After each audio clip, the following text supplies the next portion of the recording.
Buenos días, mi nombre es Valentina Beltrán, nací en Bogotá, pero mi infancia y adolescencia los viví en Boyacá y llevo 24 años en la organización Fuerza Alternativa Revolucionaria del Común.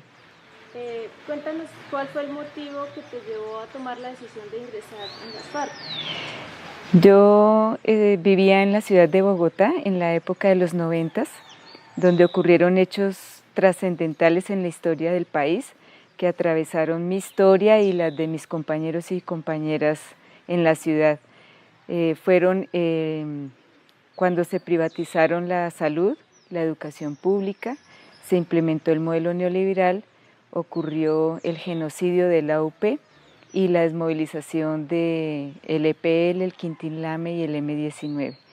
Esos hechos fueron los que tocaron mi historia y fue a partir de esas circunstancias donde tomé la decisión de buscar las puertas de la insurgencia. Fui yo quien buscó a la insurgencia para ingresar a ella. ¿Cuántos años llevas en las FARC? 24 años llevo como militante activa. Cuéntanos un poco cómo fue la experiencia de tu primer día ya cuando llegaste a las zonas campamentarias, qué recuerdos de ese momento. Yo llegué al Guaviare, a un campamento construido en medio de la selva, y pues lo que encontré fue la majestuosidad de una organización con un alto nivel de formación política, con gente muy humilde, sencilla y un proyecto revolucionario construido a partir de la lucha y la resistencia de campesinos y campesinas en los territorios. Y eso fue lo que me llevó a quedarme en la organización. ¿Tú recuerdas de pronto alguna anécdota, situación de esos primeros años o ese primer año en el que estuviste allí en la región del Guaviare? Claro, una anécdota que recuerdo mucho es que yo llegué con un grupo de compañeros, éramos solamente 2 mujeres y recuerdo con especial agrado que quien nos recibió fue el camarada Jorge Briceño. Y recuerdo mucho que él vio que solo éramos 2 mujeres, pero él nos brindó todo su apoyo, nos retó a que asumiéramos como el compromiso revolucionario y bueno, creo que sus palabras fueron las que me apoyaron mucho para quedarme en la región y por supuesto para ingresar. Después, por supuesto, él fue como el motor y el agente dinamizador, porque todo el tiempo a las mujeres nos estaba cuestionando, ¿no? Siempre buscaba como que rompiéramos nuestro propio paradigma que traíamos de afuera, ese chip de la mujer sumisa, de la mujer femenina, pero no femenina en el sentido activo de ser mujer sujeta política, y él todo el tiempo nos estuvo retando para que asumiéramos cada vez retos más grandes. Por eso lo recuerdo con especial énfasis y agrado, porque fue él quien como mujer nos retó y me retó a mí para asumir retos importantísimos dentro de la organización. Bueno, ustedes cuando se hacen entrevistas hablan de la familia fariana. Quisiera antes de preguntarte de eso, ¿qué significa la familia fariana? ¿Qué sucedió con tu familia, la que estaba en Bogotá, cuando decidiste ingresar? Mi familia, cuando yo ingresé, ella estaba en Boyacá. Realmente fui yo la que emigró a la ciudad en búsqueda del progreso, de cómo ayudar a mi familia, que era una familia de estrato bajo. Mi padre es radiotécnico y mi madre ama de casa. Entonces yo me voy a la gran ciudad con la expectativa de estudiar, ser profesional, tener muy buenos ingresos y regresar a mi casa y poder ayudar a mi familia. Lo que ocurrió es que llegué a una ciudad que me golpeó, me vulneró, que realmente no me brindó no me dio las posibilidades ni las oportunidades para para hacer realidad ese sueño que yo tenía, y por el contrario encontré una ciudad muy, muy salvaje, donde se discrimina quien viene de sectores populares, que viene del campo, que viene de municipios pobres. Se discrimina a la mujer y bueno, también se violenta. Así que esas vivencias fueron las que de una u otra forma me formaron en la adversidad, y que con formación política vivenciada en la escuela de los sectores barriales populares, pues fue lo que me llevó a tomar una decisión política y buscar la insurgencia, porque no había otra opción en ese momento. Y yo encontré, cuando yo conocí a las FAREP, encontré una familia muy grande que me representaba a mi familia. Realmente era ver a mi padre y a mi madre, que fueron desplazados por la violencia en la época en los sectores rurales.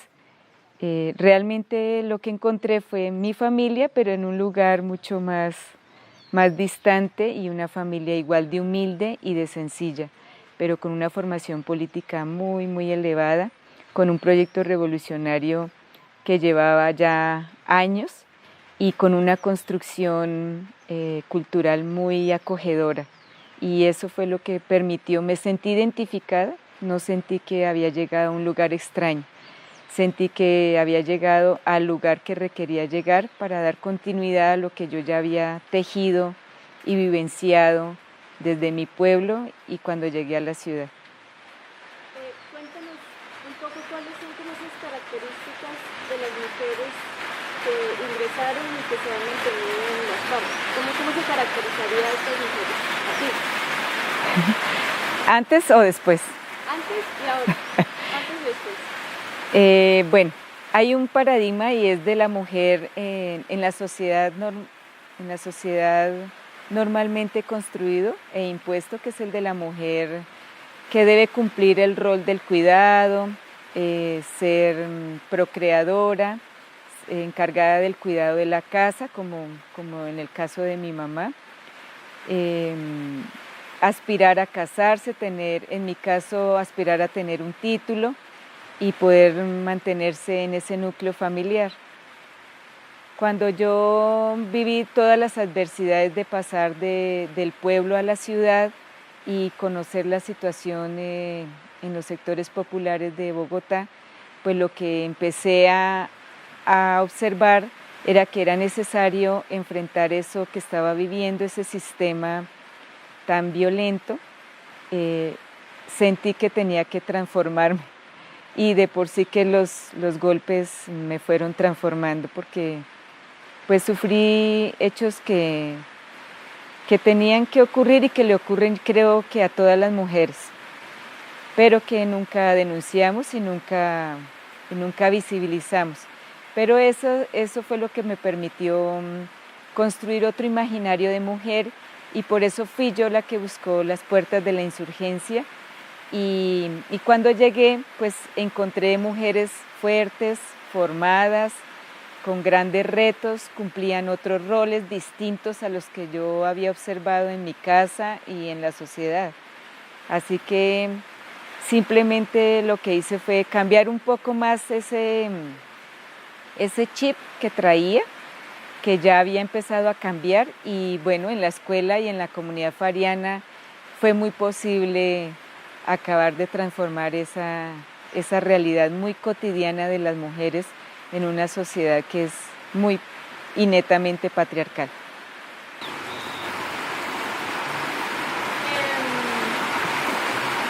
Bueno, cuéntanos un poco cómo vivieron el proceso de paz desde las regiones, cuando se empezó a hablar de la posibilidad de la paz. ¿Dónde te encontrabas ahí? Bueno, cuando yo ingresé a las FAREP y conocí los documentos, descubrí que en todos los documentos siempre existió una política de buscar una salida política al conflicto.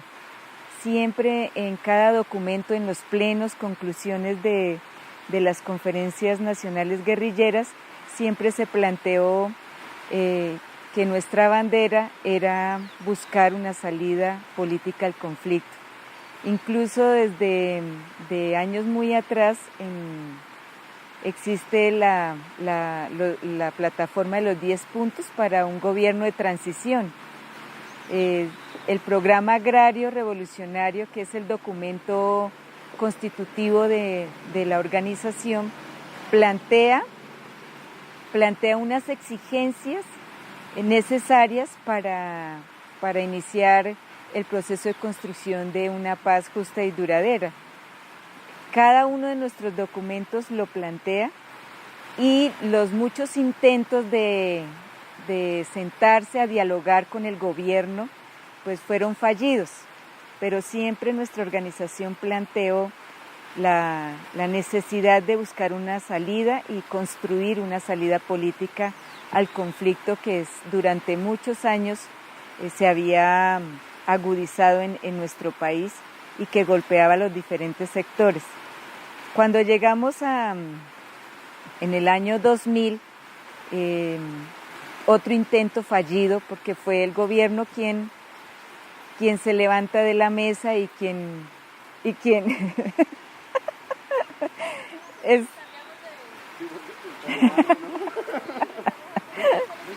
No, espera, es que me cayó una... Bueno, entonces, ¿qué bueno, iba entonces dentro de nuestra organización. Entonces, desde su fundación, la fundación tiene una causa, y es una causa estructural que fue incitada por la declaración de guerra de Laureano Gómez a la comunidad campesina, y es a partir de ahí que se conforman las autodefensas campesinas en ese entonces. Producto también tiene que ver con la historia de la época de la violencia de los 50, pero a partir de esa fecha es el establecimiento quien declara la guerra y quien la agudiza. Nuestra organización se va fortaleciendo políticamente,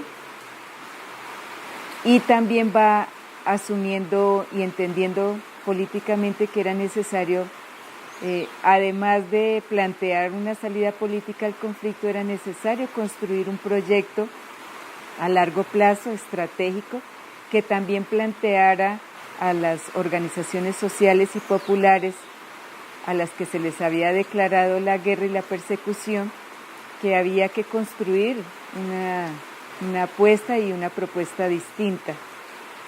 En esa medida se trabaja siempre en esas dos apuestas.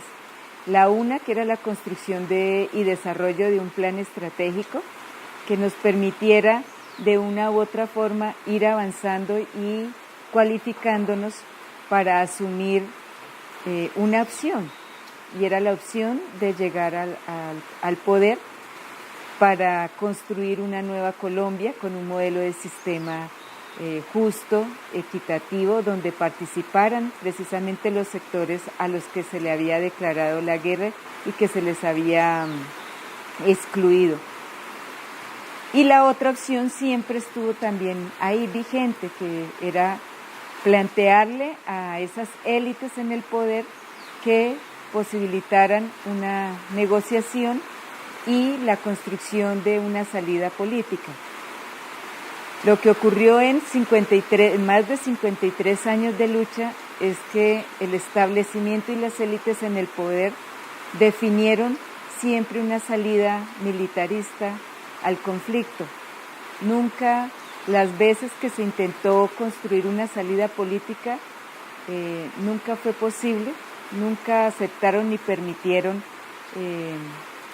que se planteara como columna vertebral, por ejemplo, la reforma rural integral, que era parte, siempre fue nuestra columna la que nos permitía avanzar, y desde su nacimiento permitía que se le diera un giro sustancial a la problemática que se vivía en Colombia, y era la tenencia de tierras. Y pues nunca nunca el establecimiento mostró voluntad política para hacerlo. Hubo intentos que siempre fueron fallidos, así que nuestra organización siempre tuvo que darle continuidad a la línea de construcción por otra vía.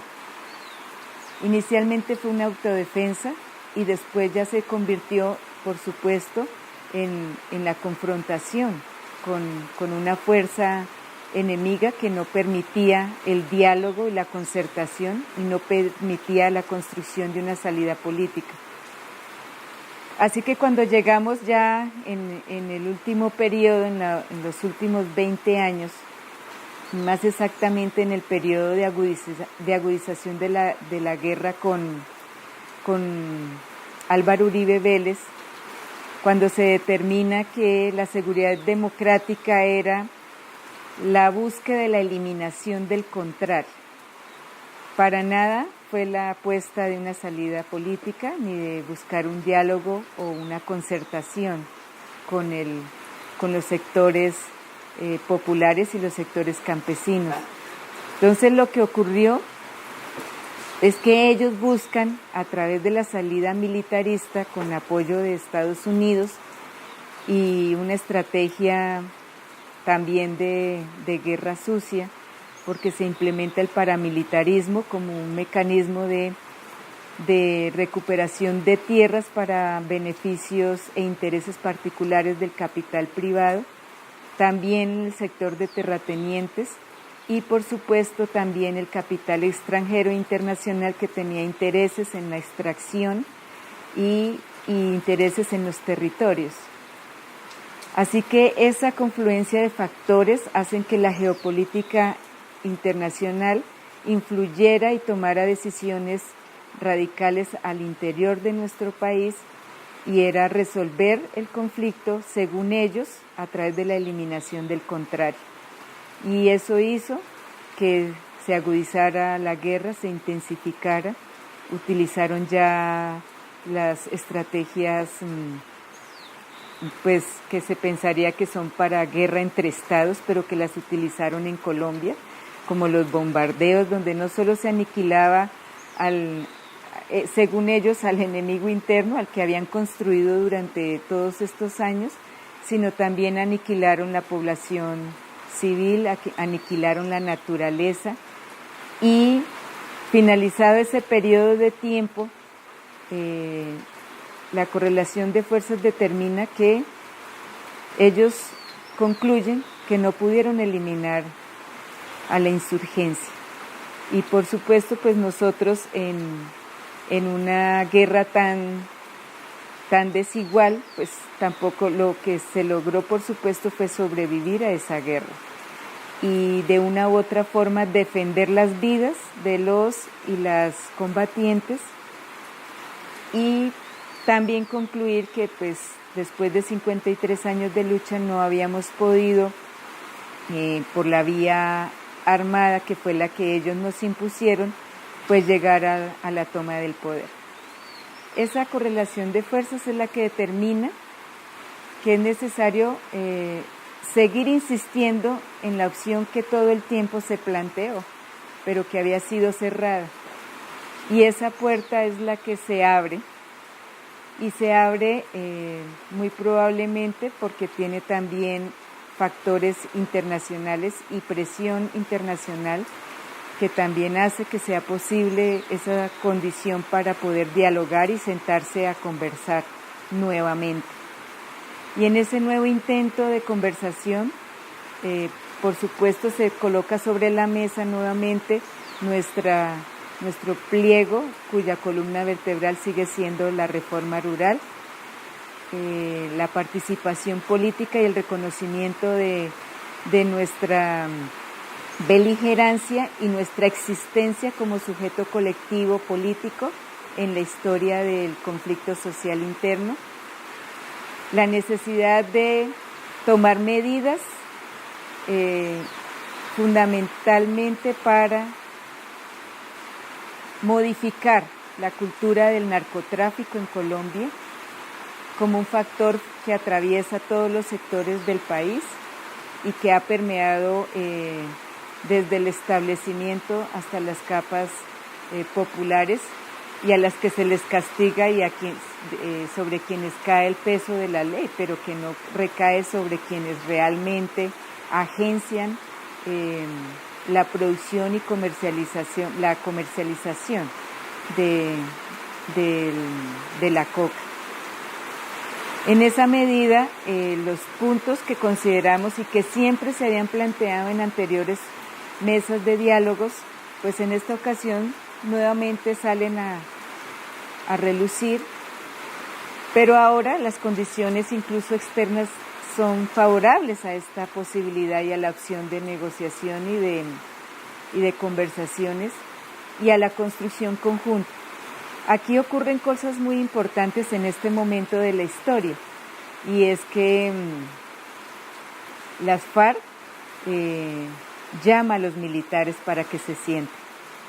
Y eso es un hecho fundamental porque el conflicto y la confrontación, aunque siempre fue contra las élites del poder, pues fue el ejército quien asumió de manera directa la confrontación, así que era necesario también sentarse con un actor que era fundamental. Y hay otro hecho importante, y es que son las organizaciones de víctimas, las organizaciones de mujeres, las que también hacen un acto de presión y además un movimiento social muy importante liderado por ellas, que posiciona en la mesa la necesidad de colocar en el centro de las conversaciones también las víctimas, la reparación, las garantías de no repetición, y era necesario posicionar ese punto. El fin del conflicto se plantea en los acuerdos de La Habana como un punto de partida, es decir, los acuerdos no garantizan ni van a ser el acto simbólico de fin del conflicto, pero sí es el punto de partida con el cual los sectores que se sientan a construir esa salida política, pues definen unas herramientas jurídicas, unas herramientas también internacionales que posibilitan que el acuerdo a firmar permita gestar un proceso de construcción de paz en el mediano y largo plazo, buscando cambiar las condiciones de desigualdad profundas.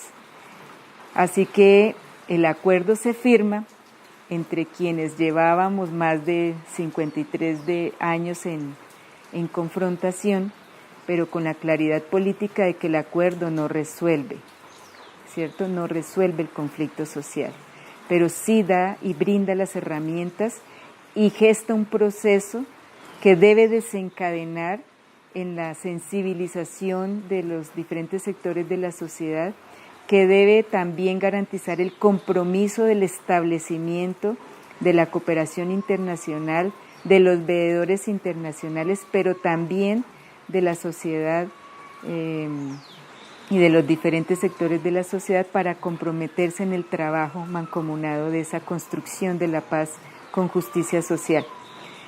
Esos hechos son fundamentales, y hay otro que también es importante recalcar, y es que este es un acuerdo que posibilita un enfoque de género diferencial y de derechos que antes no se había incluido en otros acuerdos de paz. Este particularmente tiene ese plus y ese valor importantísimo, porque debe garantizar y reconoce que hay una desigualdad no solamente entre clases sociales, sino también de raza y de género. Y en el acuerdo queda consignado que se debe tener en cuenta y debe posibilitar acciones afirmativas para que esa desigualdad, no solo entre clases, de razas, sino que también de género, se tuvieran en cuenta. Es decir, esa construcción en La Habana posibilita y abre puertas importantísimas, se convierte en un momento de la historia estratégico que brinda a la sociedad herramientas importantísimas para trabajar en el mediano y largo plazo. y nuestra colectividad, con la claridad política de lo que se estaba desencadenando y de lo que se estaba construyendo, pues asumimos colectivamente una decisión en la 10ª Conferencia Nacional Guerrillera, nuestra apuesta por esa construcción, con la claridad que el acuerdo era el primer paso. Muchas gracias, Yolanda. Bueno, en estos 24 años, ¿usted se ha arrepentido alguna vez de haber buscado las filas de la insurgencia? ¿Arrepentido? No. Yo vengo de formación cristiana, no, católica. Porque fui educada en un colegio de monjas desde el kinder hasta el 6º grado de bachillerato. Y sí, ese es el tipo de formación que tenemos, ¿no? Una formación judeocristiana donde uno debe asumir que los hechos tienen unas consecuencias y que se debe arrepentir o no de ellas. Pero yo inicié con cada una de las vivencias fuertes, duras, complejas, pero también muy ricas dentro de lo humano y dentro de lo posible y dentro de lo muy, muy vivencial en las FAREP, es que la formación política nos permite tener la firme convicción de que la apuesta por transformar las condiciones de desigualdad desde lo más elemental, como era el sector rural, los sectores populares en las ciudades, los ciclos de violencias de las mujeres que se viven en un sistema capitalista que es salvaje, pues realmente es esa firme convicción la que me permite decir que no me arrepiento, que la guerra fue una guerra declarada por las élites en el poder y quienes asumimos, y en mi caso fui yo como sujeta política la que buscó la insurgencia con la claridad política de que ingresaba era un proyecto revolucionario con hombres y mujeres de lo más humildes, campesinos y campesinas, con un gran acumulado histórico de resistencia, con unos principios y valores que pues no me eran ajenos porque las monjas también lo enseñan, ¿no? El amor a los otros, el amor al prójimo, el sacrificio, pero con la escuela de FAREP encontré la posibilidad de trascender, no solo de hacer un acto de caridad, sino que realmente de hacer en la praxis transformaciones en el entorno, pero algo que encontré muy, muy importante y que no lo había encontrado en otro sitio y en otro proyecto, era la transformación de una misma.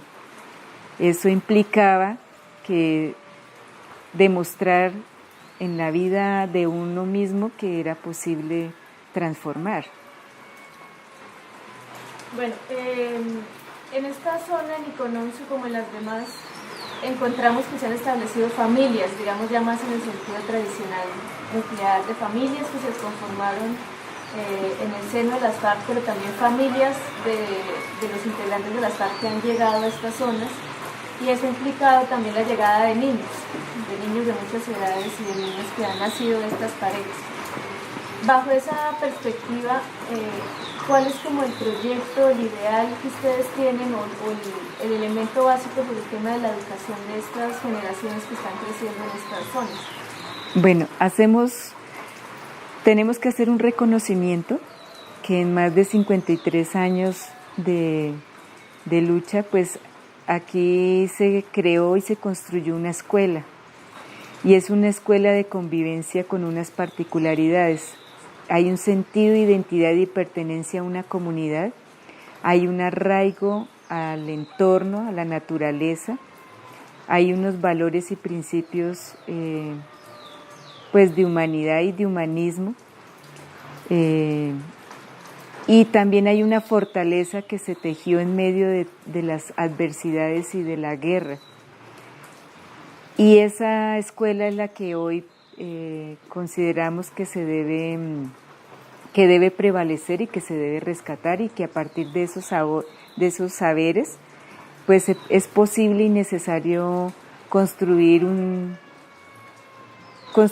fortalecer mejor un sistema pedagógico que implica darle el justo valor a la infancia, el justo valor a la adolescencia y cómo el relacionamiento intergeneracional son fundamentales para construir y tejer comunidad. Aquí nos pensamos las familias como parte de esa comunidad fariana que ahora se encuentra inmersa en un escenario político distinto, donde ya no es la guerra la que determina el que tengamos que ser móviles y siempre estar pensando en las estrategias de avanzar hacia nuestros proyectos. Ahora el escenario político nuevo nos permite dar continuidad a eso que habíamos hecho, pero buscando ya el asentamiento y lo que se hizo en los territorios que fueron procesos de transformación con las comunidades donde habitábamos, pues ahora lo vamos a hacer en cada uno de los lugares donde quedamos establecidos. Creo que hay algo que es importante que debemos tener en cuenta. Yo creo que en este momento estamos asentados aquí en Mykonos, pero sí es necesario pensarnos como lo que siempre fuimos móviles. Yo creo que nuestros niños y niñas y nuestras familias se siguen sintiendo así. Y yo lo observo aquí en nuestro ETCR porque nosotros llegamos, salimos, estamos en constante movimiento. Y creo que eso es algo que ya llevamos inherentes, ¿sí? Que somos como de todos lados. Entonces, muy probablemente, yo creo que vamos a fortalecer este proceso pedagógico que estamos construyendo. Aquí en el ETCR lo hemos denominado montaña mágica, porque tiene que ver con lo que vivenciamos cuando llegamos desde el punto de preagrupamiento en el Yarí, cuando estábamos aún en armas y llegamos aquí a este sitio a transformar el entorno con nuestros niños y niñas. Cuando llegamos no venían sino 2 niños y una niña. Y fue con ellas y con estos cuidadores que empezamos a pensarnos, bueno, ya estamos aquí y ahora ¿qué hacemos? Porque tenemos que militar, ¿sí? Tenemos que seguir siendo sujetas políticas, tenemos que trabajar colectivamente y tenemos que continuar en nuestros proyectos a futuro.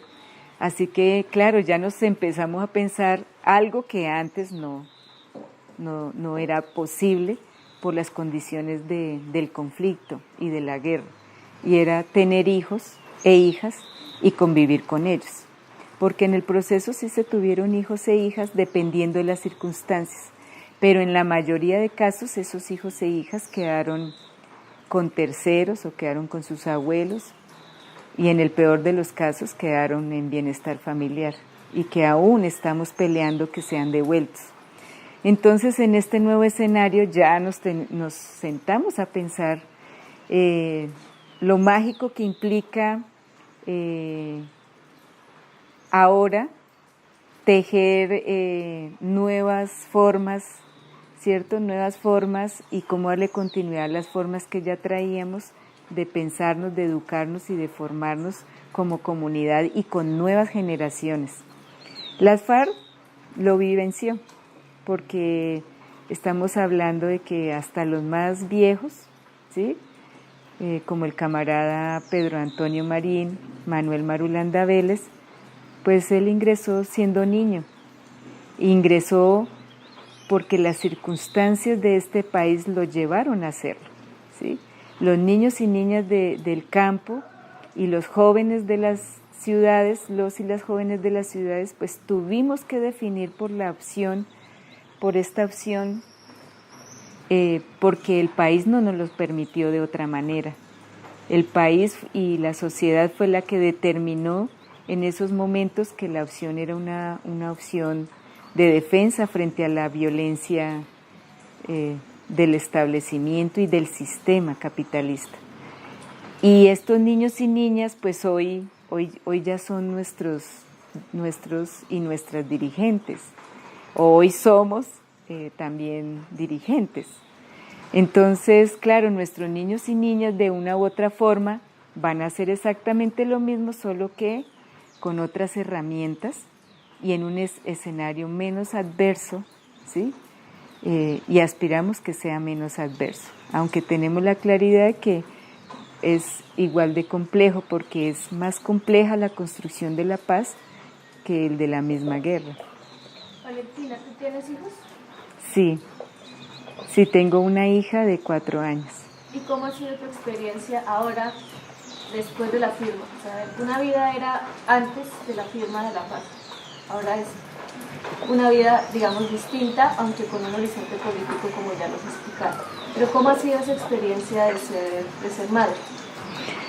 Bueno, es una experiencia que había postergado irreductiblemente, porque yo era de las mujeres que había definido que no iba a tener hijos, que consideraba que la maternidad pues no ha lugar, porque siempre me consideré una militante activa, así que como tal la maternidad no podía ser y no debía ser, según mi decisión. Así que fue ya en el último periodo, después de que salí de la cárcel. Eso fue una escuela muy importante en la cárcel, y me posicioné en un lugar que no me había posicionado, y era en el diálogo con otras mujeres. Así que de una u otra forma eso me abrió otras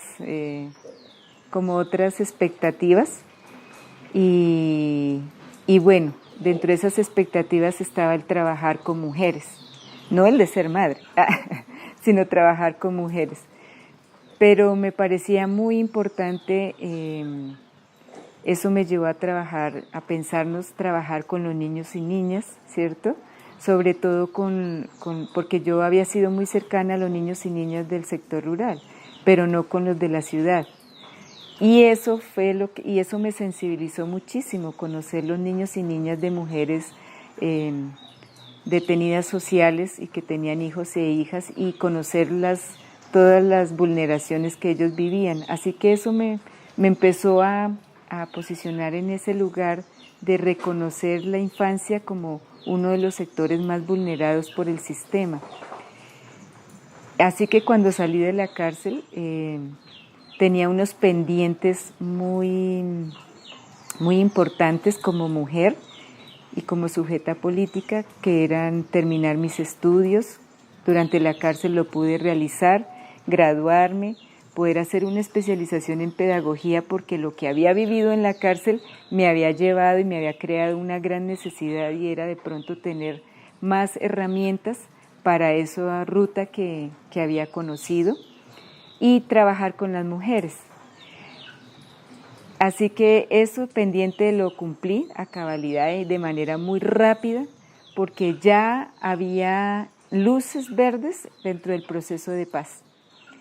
Mi compañero seguía en prisión, yo estuve 6 años y medio y él 11, así que yo seguí siendo militante activa con el Movimiento Nacional Carcelario, en el acompañamiento con el trabajo de mujeres víctimas, y acercándome cada vez más a los sectores de la infancia, al sector de los niños y las niñas. Y bueno, y en este nuevo momento, en ese nuevo escenario que ya había luz verde del proceso, pues no, con mi compañero dijimos, este es el momento.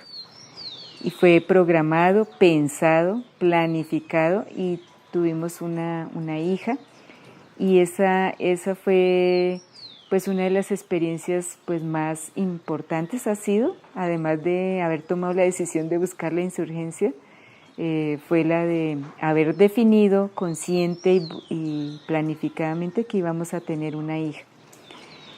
Y ese fue como el segundo hecho más significativo.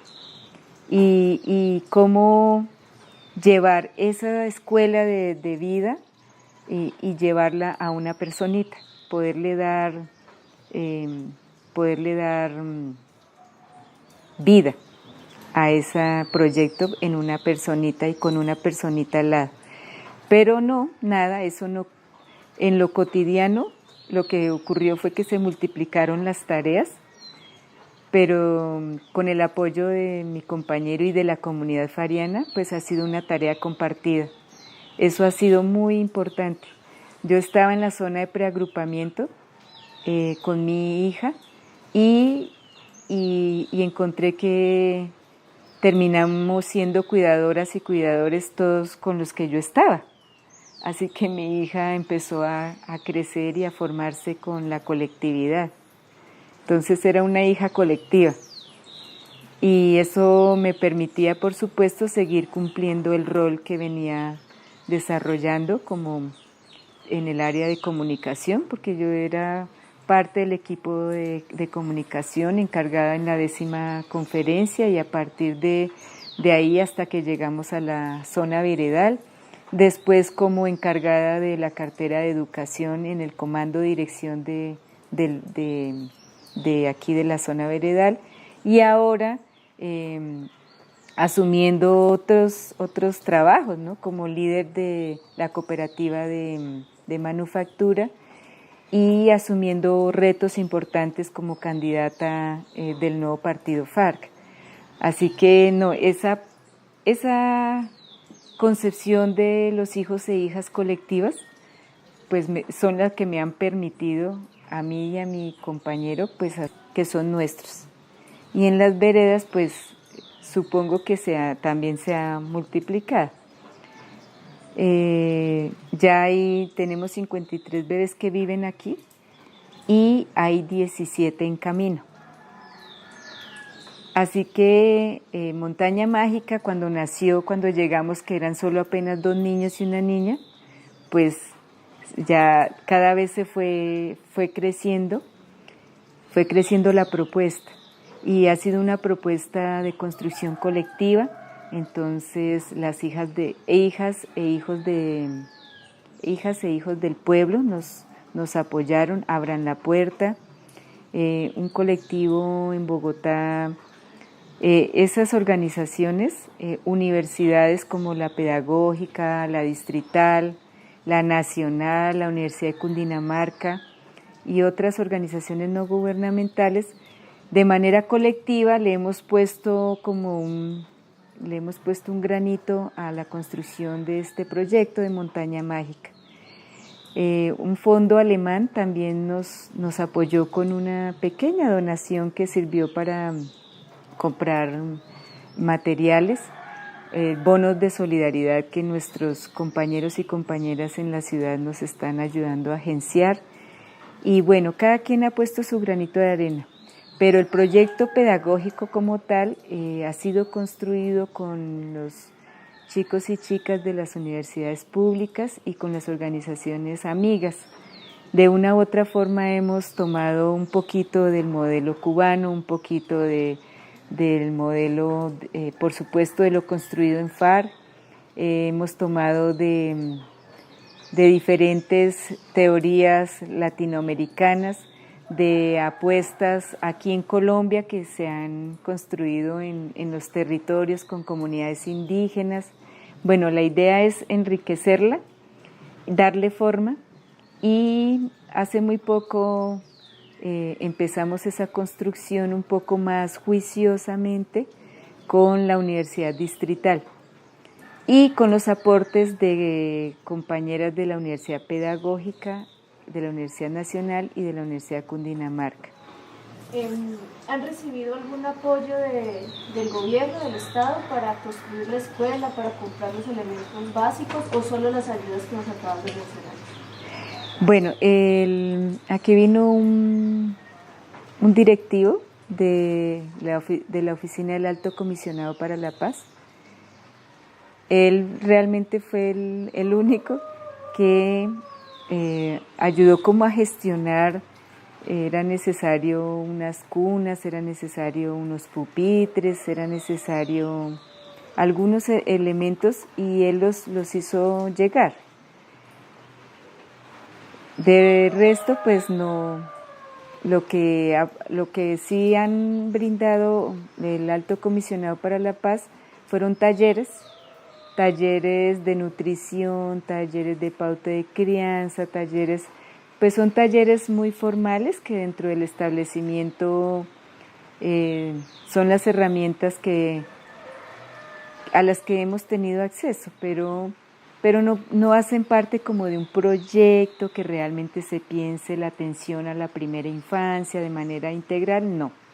Hasta ahora, pues lo que hemos hecho ha sido una construcción colectiva más de voluntades y tiene que ver con nuestra apuesta política, con la formación y construcción de un modelo propio que corresponda a nuestras necesidades y a nuestros intereses y que respete nuestra identidad política. Valentina, para terminar, ¿cómo te imaginas en 10 años a estas familias, este proyecto político? Nosotros y nosotras hemos construido un proyecto, le hemos llamado como una especie de ciudadela. Es una ciudadela que en realidad es como a 20 años.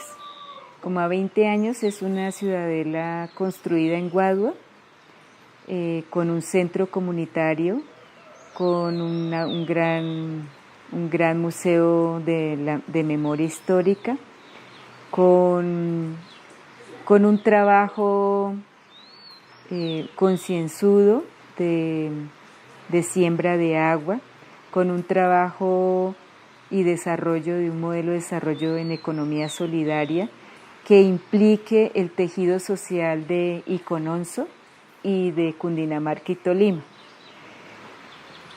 También nos lo hemos pensado por supuesto, con un centro educativo, una escuela de formación propia que posibilite un proyecto pedagógico propio y que potencie las habilidades de nuestras comunidades y que responda a las grandes expectativas que tienen incluso los campesinos y campesinas de la región frente a nuestra llegada aquí, porque realmente ellos están esperando muchas cosas de nosotros y nosotros hemos asumido ese compromiso con la región. Así que lo que avisoramos a 20 años es la construcción de un modelo de sociedad desde acá distinto, donde promueva los principios y valores como la solidaridad, el respeto a la naturaleza y la construcción como en equilibrio, ¿sí? de una comunidad que cada vez es fariana inicialmente, pero lo que hemos visto es que ya se fue escindiendo en el tejido social de la región. Entonces aquí ya hay familias que son excombatientes que ya tienen compañeras de la región o chicas que también ya se han organizado con compañeros de otras regiones. Así que aquí ya la comunidad fariana cada vez ha sido más grande y su tejido social es cada vez es más fuerte con la comunidad aledaña a donde llegamos inicialmente. Bueno, ¿por qué trabajar por la paz? Un mensaje para quienes nos están viendo. La paz es un valor que se debe construir, es un valor y es un tejido cultural que se debe construir en todos los niveles, desde la educación, lo económico, lo político, lo social, lo artístico, y que parte de la columna vertebral que es lo humano, la humanidad. Y nuestro compromiso desde que se fundó la organización como tal fue precisamente una exigencia a la sociedad misma y al establecimiento y al gobierno para que se permita la paz como un derecho fundamental. Desde siempre eso fue lo que se exigió. Lo que pasa es que hasta ahora es que empieza esta sociedad como a sacudirse y a darse cuenta que ese derecho fundamental ha sido vulnerado desde siempre, ¿sí? Porque lo que pedían los campesinos y las campesinas cuando las FARC empezó a consolidarse como un ejército revolucionario era que se respondiera a un problema de tenencia y de titulación de tierras y oportunidades y de comercialización de sus productos y de acceso a la salud, a la educación, a la vivienda. Y en ese momento se respondió fue con un operativo de 16.000 hombres. Así que desde ese entonces hasta la fecha, lo único que se ha exigido es ese derecho a la paz.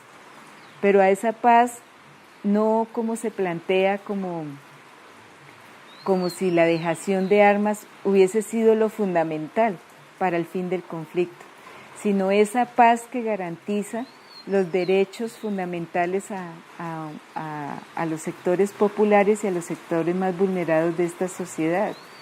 Entonces, si no pudimos hacer una transformación radical, ¿cierto?, de las desigualdades entre clases sociales, ahora lo que se plantea es que es necesario, en el nuevo escenario político, dar continuidad a este tejido social que lleva más de 100 años en Colombia, para que el compromiso no solo sea de los sectores vulnerados, sino que el compromiso sea de todos los sectores de la sociedad.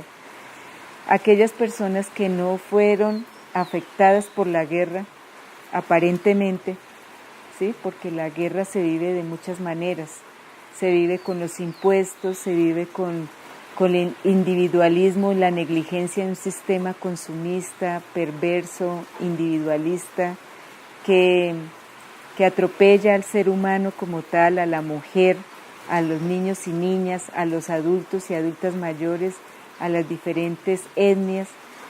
Pues lo que se está exigiendo ahorita es que el compromiso lo asumamos